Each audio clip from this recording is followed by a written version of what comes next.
Welcome back to my channel and thanks for stopping by. So this video is going to be some of the tips and tricks I've learned along the way on how to keep your makeup on for as long as physically possible, really. I have oily skin, so this is the scourge of my life basically, with the shine coming through and makeup breaking down on my face. So if you want to see some of the tips and tricks I've accumulated, just keep watching.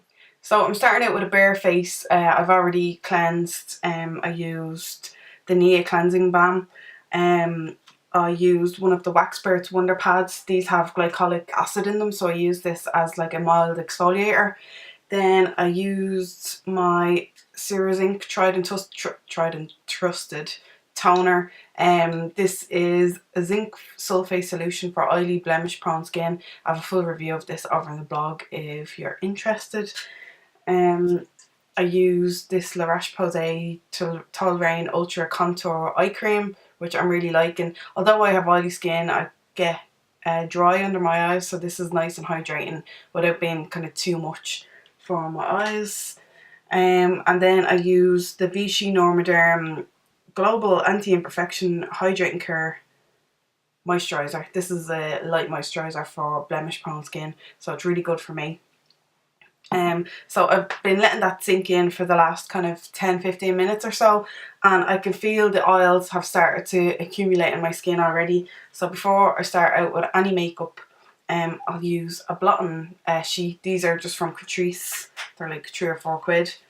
So I'll get one of these and kind of pat down my T-zone just to get rid of any excess oil. I don't know if you can see, but like, it's there. Obviously, if you don't have oily skin like me, you don't have to do these things, but I do. And then it's time for makeup. Now, this is an extra step that I will do if I'm going out for a night and I want my makeup to really, really last. It's an old wives' tale, and I'm not sure of the ramifications for your skin with using it, but I do add a layer of milk of magnesia on if I know I'm going to be out all day. And how I do that is you have to shake it up because it's like white. Well, you know what it is. You take it for tummy upset, but it helps keep oils at bay on your skin. So shake it up, and then I put a teeny tiny, like, one dollop of it onto a cotton pad, and then really lightly just apply it. I normally just kind of apply it onto the T-zone.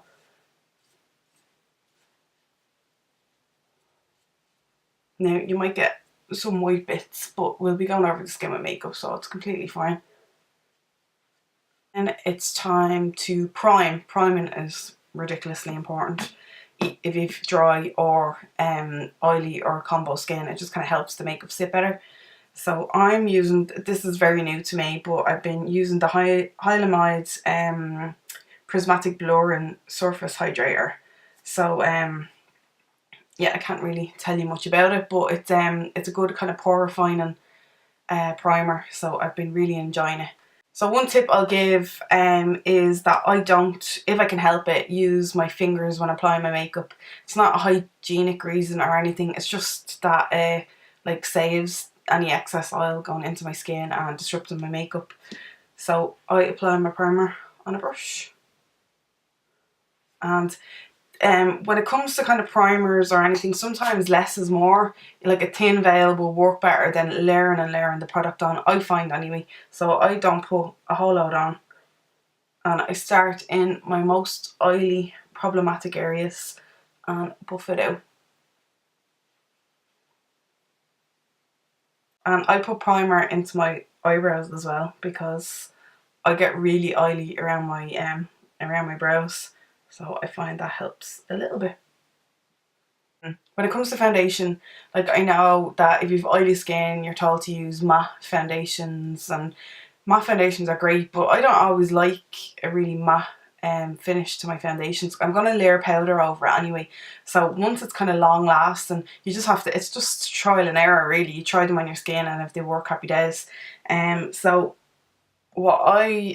these are probably two of my favourite foundations, and because my moisturiser doesn't have any SPF, I look for SPF in my foundations. So if I know I'm going to be out in the sun all day, I'll use the Image Eye Conceal, which has SPF 30. Now I'm going to be outside now, but not for very long, so I'm going to mix two of my favourites, the Rimmel Last and Finish Nude, which has SPF 20, and then the L'Oreal Infallible 24-Hour Matte.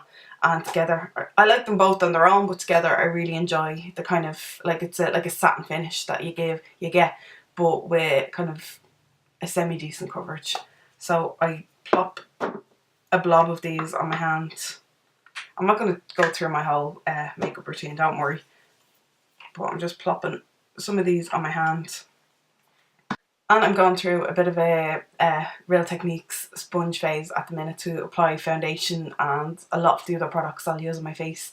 This is damp. I wet it under the sink and then I squished it into a towel to take out any excess moisture. So I apply my foundation with this. I kind of I use like tapping and rubbing motions because I have large pores. I want to fill them in as much as physically possible. Now I change up how I do things all the time, and it's obviously whatever works for you, but I'm gonna go on to brows next. So I use either like a brow pomade, like the Inglot brow gel liner. This is super pigmented though and can kind of look unnatural on my brows, because although I have brows, they're quite sparse and long, so I have to trim them. And like with most of my makeup, I like to layer products to help my brows last longer, basically, because as I said, I get quite oily around my brow bone. So I'll use a pencil and then I'll use a powder. So these are the two I'm using at the minute, the NYX Microfine Brow Pencil and the Freedom Duo Powder in Soft Brown. I only have this a little while, but I'm really enjoying it. So yeah, again, I won't go through the whole routine, don't worry, but like I'll get rid of any excess product in my brows and then fill them in with the pencil first to kind of get the shape I want, and then go over the top with the powder to set it in place, and then use a brow gel as well to set that in place. So like I'll use light layers of all three, but all three are very important to kind of help me keep my brows on for the whole day. So brows are on and they're set in place with brow gel, so hopefully they won't move for a while. And then it's on to eyeshadow. So again, I have oily lids. If you don't need to do this, but it does help the vibrancy of your shadows. So if you have one, use it. Just an eye primer. So I'm using the Balm Put a Lid on It eye primer, which I'm really enjoying. This is just a sample, but I would consider buying it for sure. And again, like I said, I apply with a brush because just kind of, I don't want any excess oil on my lids. So again, less is more. You just put a really small amount onto your lid, and I put it on my lid, bring it right up to my brow bone, bring it into the inner corner and bring it under as well. Every little helps. I have to say, this primer blends much easier than the Urban Decay Primer Potion. So that's just a side note. And then I like to set, like, it depends on what kind of eye look I'm doing, but I'll always set either some of my eyelid or all of it. I'm going to use a cream shadow before I use powders, so I'm just going to set my crease on my brow bone. This also helps other shadows blend in, but it just takes the stickiness away from the primer. And I'm just using a translucent powder to do this. So then we're on to eyeshadow. Again, using like a layering technique, sandwiching products, kind of helping things last longer. I'm going to use a cream shadow on my lid. So this is the Kiko Long Lasting Stick in 05. It's like a taupey shimmery colour. So I'll apply a thin layer of this and then just blend it out. This, like, you can just do this to make whatever you put on over it prettier. Or if you don't have oily lids, you can just do this on its own. I couldn't keep this on its own. It would crease like mad on my eyelids. On top of that, after I do some definition in my crease, I'm going to use the Makeup Geek pigment in Enchanted, which is a really pretty purple colour. Not that that matters anyway, but I'll do that and then I'll be back. So my eyeshadow and concealer are pretty much done. I just want to add a bit of inner corner highlight. So again, with layering products, rather than just going in with a powder, I'll use something light and shimmery in a cream base first, and then go over with a powder, and it helps it last a bit longer. So this is the Essence Little Brown Monsters Eyebrow Lifter. It's in like a pinky champagne colour. So I'll take some of that. Oh, I'm using my finger. And just add it into the inner corner. I actually kind of like using my finger for this because it puts on a little less product, because I don't want loads of it, because I am going to go over with a powder. And then I'll take whatever I want really. I'm just using Mary Dew by the Balm and a pencil brush, and I'm just going to go over that. Then I haven't set under my eyes yet, because I wanted to show that as well. I use the old technique that everybody seems to be talking about at the minute, that the drag queens created, and I do a bit of baking. I just think that it helps kind of smooth out under the eyes if you get creasing or anything like that, and it makes your concealer last longer pretty much. So what I'll do is I'll use my damp sponge and pack it with powder.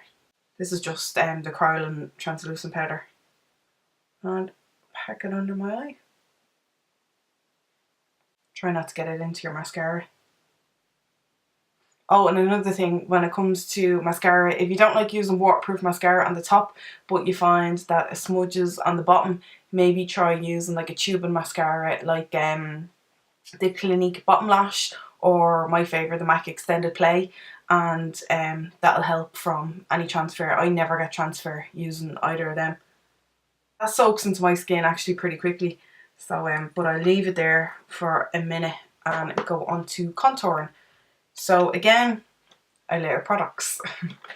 As I said, this isn't for everybody. It might be too many steps, and like I don't do these all the time. I just do them when I know I want my makeup to last as long as it possibly can. I'm going to contour with the Smashbox Step by Step contour stick, and I'm going to just apply. I don't bother doing the whole forehead thing or anything really. I'll just put a bit of bronzer on there, and then get my trusty sponge again and just blend that in. Blend up rather than down.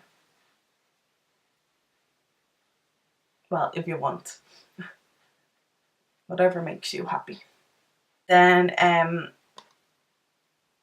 we still have the translucent powder out.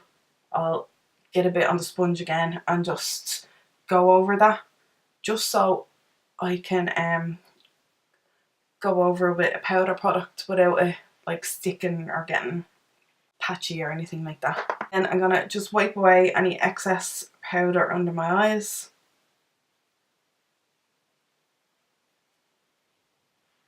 And then this is the time where I will get some, sorry, I'm just grabbing it, fixing spray. So I'll use this twice in like my makeup routine, even sometimes 3 times, depending on how the powder is lying on my skin when I'm finished. So I'm going to use this to just set the cream products basically before I go on to major powder, and I know I've done some. Just a really light layer, and I let that sink in. So I let that fix and spray sink in a little bit, and then I added a bit of bronzer just for a bit of life because I'm paley. I just used the this is a cream bronzer, the Glam Bronze Cushion de Soleil by L'Oreal. And now I'm going to just quickly go over the cream contour with a powder contour. So I'm just using the Makeup Revolution. It's rubbed off, but it's the Ultra Contour Powder palette, and I use this middle shade, which is the most cool toned of the contour powders. And I just use a really small amount and just go over where I applied the cream. Not everybody has to contour. I know lots of people are born with lovely chiseled cheekbones. I'm not one of them. This makes me feel better. And I always say, do what makes you feel better, if it's legal. And not bad for you. Then I just powdered the rest of my face. So I'm going to use the Ben Nye Luxury Cameo Powder. And I just use this on a brush or I use my damp sponge as well. That works really well. But I'm just going to use a brush here, and I just apply some of it onto it. Not too much, and just kind of set my whole face basically. And go over that contour as well. If you've gone too nuts with the contour, this is the time that you can kind of even it out and make it less noticeable. And with this powder as well, I will go over my eyebrows slightly. Again, not for everybody, but I find that it helps a little bit. So like when I have just a little bit of product on the brush, I'll just like really lightly tap over my brows. And then I'll just use like the rest of the products. I'll use a bit of blush, a bit of highlight, and I will set everything again with my setting powder. So that pretty much sums up my tips and tricks for keeping your makeup on for as long as physically possible. Obviously, if you're like me and you suffer with oily skin, you'll have to powder your nose a few hours down the line, but it's definitely a lot longer than it would be normally if you just kind of slapped the makeup on and you were off out the door. I know there's a lot of steps involved, and this would be kind of the layers I would use if I was going to a wedding or something like that and I knew I'd be out for the day and the night. And yeah, it's tried and tested with me, and as I said, I have pretty oily skin. If you've any tips or tricks, please leave them in the comments below, because I could do it more, I'm sure. But yeah, as always, thanks for watching. If you liked the video, don't forget to give it a thumbs up and subscribe, and I'll talk to you in my next one. Bye bye.